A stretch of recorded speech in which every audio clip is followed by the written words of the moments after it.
আসন্ন ত্রয়োদশ জাতীয় সংসদ নির্বাচন উপলক্ষে কালবেলায় স্পেশাল 100 সেকেন্ডস আসন বিশ্লেষণে আপনাদের সাথে আছি আমি মুজাহিদুল ইসলাম। বাংলাদেশ জাতীয় সংসদের 189 নম্বর সংসদীয় আসন অর্থাৎ ঢাকা 16, এই আসনে কে হতে পারেন বিজয়ী প্রার্থী সেটি কিন্তু দর্শক আপনারা এখনই লগ ইন করে জানাতে পারেন। ইতিমধ্যেই ওপেন হয়ে গেছে কালবেলা অনলাইন জরিপের যে লিঙ্কটি, সেখানে আপনারা এই ভিডিও দেখাকালীন সময়েই আমাদের কমেন্ট বক্সে এই লিঙ্কটি দেওয়া আছে, যেখানে লগ ইন করে আপনারা সরাসরি ভোট দিতে পারেন এবং আপনার মতামত জানাতে পারেন। আপনার চোখে কাকে দেখতে যাচ্ছেন এই আসনের বিজয়ী প্রার্থী। এই আসনটি ঢাকা উত্তর সিটি কর্পোরেশনের 2, 3, 5 এবং 6 নম্বর ওয়ার্ড নিয়ে গঠিত হয়েছে এবং আপনারা কাদেরকে ভোট দিয়ে নির্বাচিত করতে পারেন চলুন দেখে আসি সেই প্রার্থীদের নাম এবং প্রতীক। মোহাম্মদ আমিনুল হক বিএনপি থেকে ধানের প্রতীকে নির্বাচন করছেন। আব্দুল বাতেন জামাতে ইসলামী বাংলাদেশ থেকে দাড়িপাল্লা প্রতীকে নির্বাচন করছেন। সাইফুল ইসলাম বাংলাদেশ ইসলামী আন্দোলন থেকে হাতপাখা প্রতীকে প্রতিদ্বন্দ্বিতা করছেন।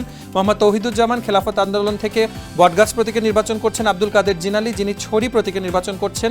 সাংস্কৃতিক মুক্তিজোট থেকে মামুন হোসেন গণ অধিকার পরিষদ জিওপি থেকে স্বতন্ত্র প্রার্থী হিসেবে ট্রাক প্রতীকে।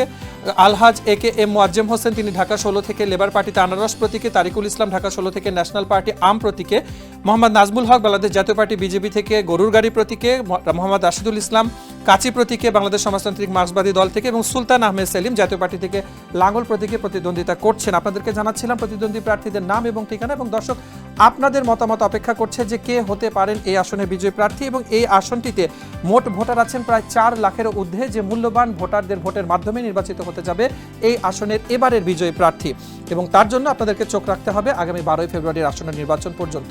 আসন ভিত্তিক বিশ্লেষণের আজকের পর্বে এই ছিল বিস্তারিত। দেখা হবে নতুন আরেকটি পর্বে, থাকবে নতুন আরেকটি সংসদীয় আসন এবং তার তথ্যের বিশ্লেষণ। সে পর্যন্ত কালবেলার সাথে থাকুন।